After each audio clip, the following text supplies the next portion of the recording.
sastra itu sebagai ajang untuk bermeditasi, begitulah bahasa kerennya gitu Kang. 3,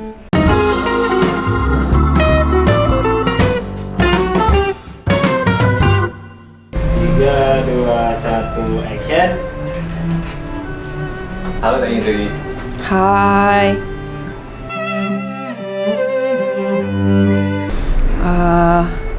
Gimana ya, sebenarnya di dunia sastra itu sendiri juga saya belum merasa menjadi siapa-siapa juga gitu ya. Cuma kalau pengalaman sih yang paling menarik, saya menulis dari SD dulu pakai mesin tik. Terus ketika sekolah itu mulai kuliah kalau nggak salah, itu kan biasanya kiriman orang tua suka ngepas ya sama buat uang sekolah gitu ya, sama buat bayar buku, pelajaran dan sebagainya.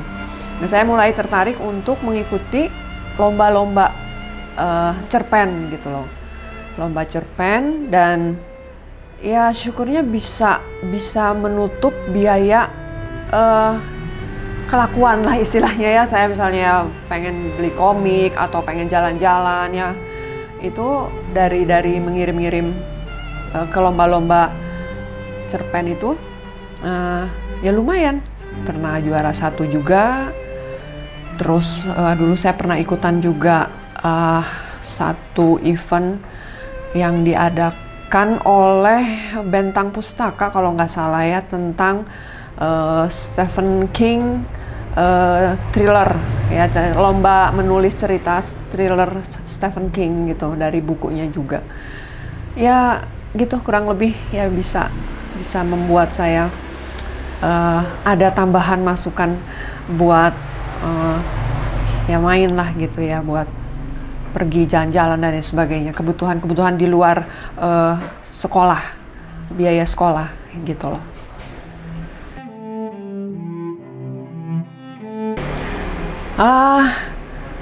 Meskipun menulis itu sebenarnya bukan passion utama saya, tapi saya rasa saya akan terus menulis. Ya akan terus menulis selama masih bisa ya, saya bakal terus menulis karena itu buat saya hobi sih ya, hobi gitu loh. Hanya sekedar hobi atau ada? Betul, buat saya itu hobi yang ya syukur-syukur bisa dibaca oleh teman-teman dan teman-teman menyukainya gitu loh. Karena orang menulis itu kan ada yang memang dia ingin berkecimpung di dunia menulis sebagai satu-satunya sumber mata pencaharian misalnya gitu ya. Kalau buat saya sih itu ya hobi aja sih. Apakah ada yang lain selain di sastra?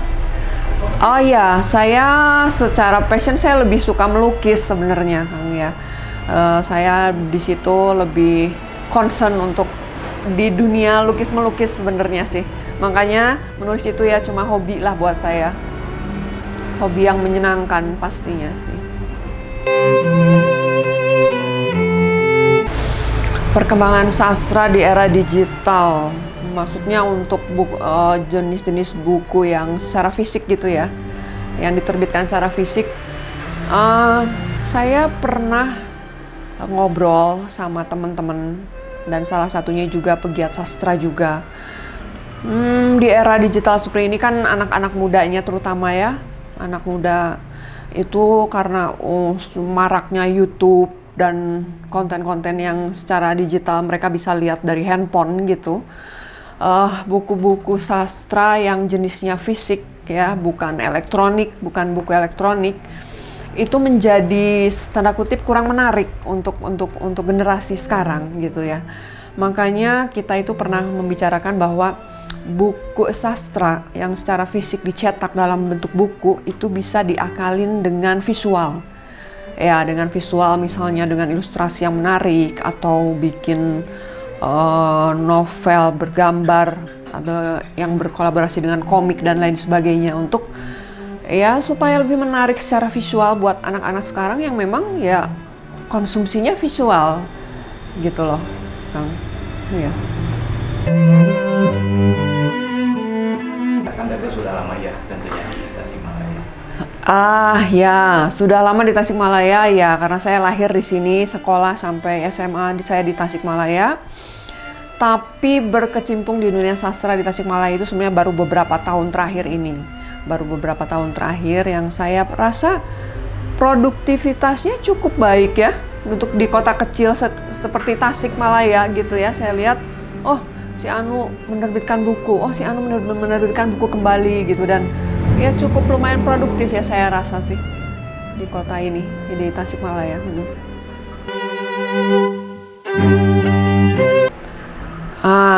Nah ini persoalannya. Saya sejauh ini menerbitkan buku udah ada 3, 2 kumpulan cerpen dan 1 novel. Menurut saya yang menentukan bahwa karya ini paling bagus atau bukan itu sebenarnya pembaca seharusnya.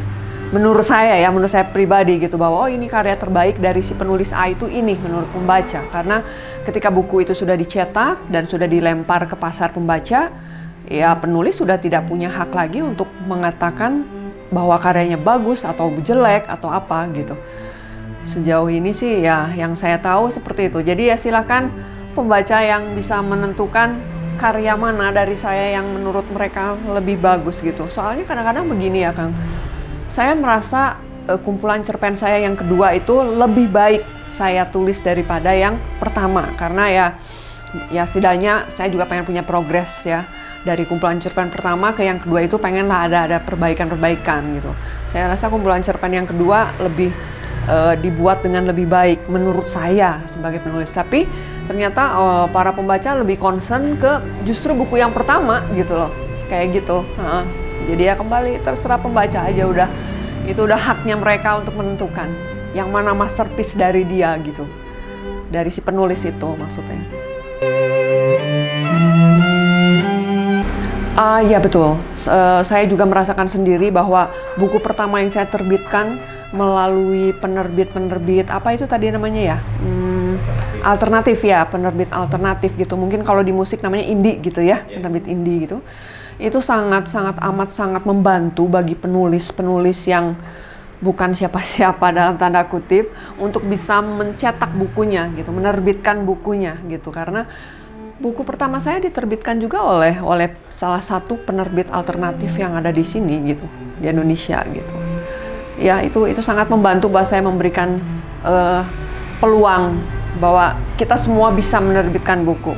Kita semua bisa membuat karya kita dibaca oleh pembaca, oleh khalayak gitu.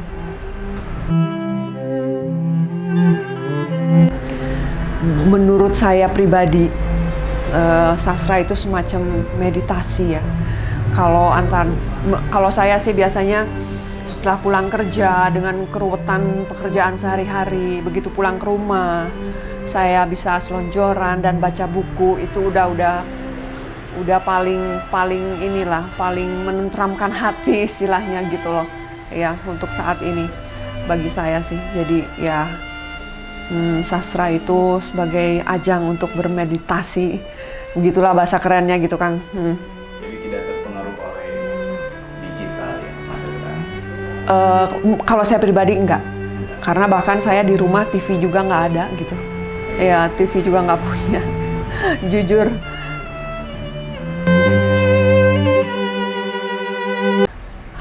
Menyesal. Saya nggak pernah menyesal dalam hal apapun yang terjadi gitu ya. Di dalam hidup saya itu nggak pernah ada yang saya sesali. Apalagi ini kan sesuatu hal yang positif ya. Saya terjun ke dunia sastra juga sesuatu yang positif.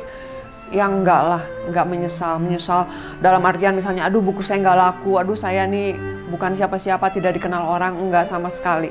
Saya tidak mengejar itu semualah, cuman untuk kepuasan pribadi saya untuk bisa menulis dan tulisan saya dibaca orang, itu aja udah menurut saya udah keren gitu. Bagi saya pribadi nggak pernah menyesal lah untuk apapun. Termasuk hobi yang tadi? Iya betul, termasuk hobi.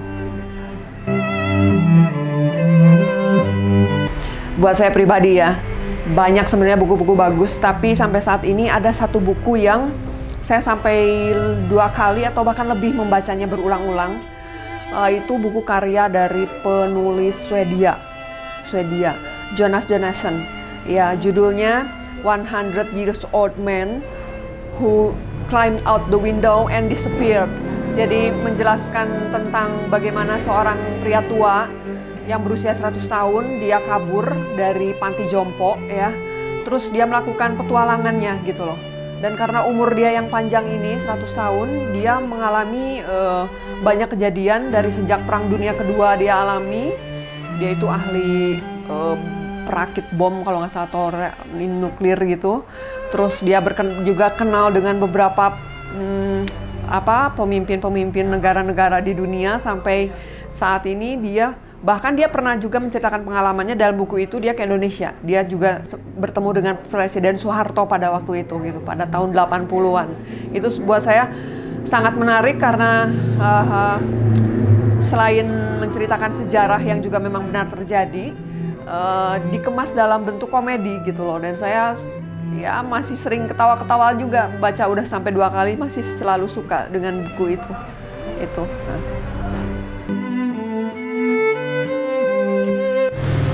Pendapat saya, Langga Pustaka itu kan adalah salah satu penerbit alternatif ya yang tadi kita bahas ya. Dan kebetulan ada di Kota Tasik, saya juga tinggal di sini. Ya itu ya untuk buat saya sih menjadi tempat untuk saya bisa lebih giat melahirkan lagi karya-karya, karena ternyata di Tasik ada juga penerbit alternatif gitu loh, yang sangat membantu sekali buat saya sih. Menurut pribadi saya begitu. Dan kadang ya saya juga tidak hanya melulu masalah penerbitan ya. Kalau di Langgam itu lagi saya suntuk, nggak punya duit dan lain sebagainya, itu saya sering nongkrongnya di Langgam gitu loh. Jadi udah kayak saudara sendiri aja gitu, kayak keluarga sendiri gitu. Itu sih palingan, Kang.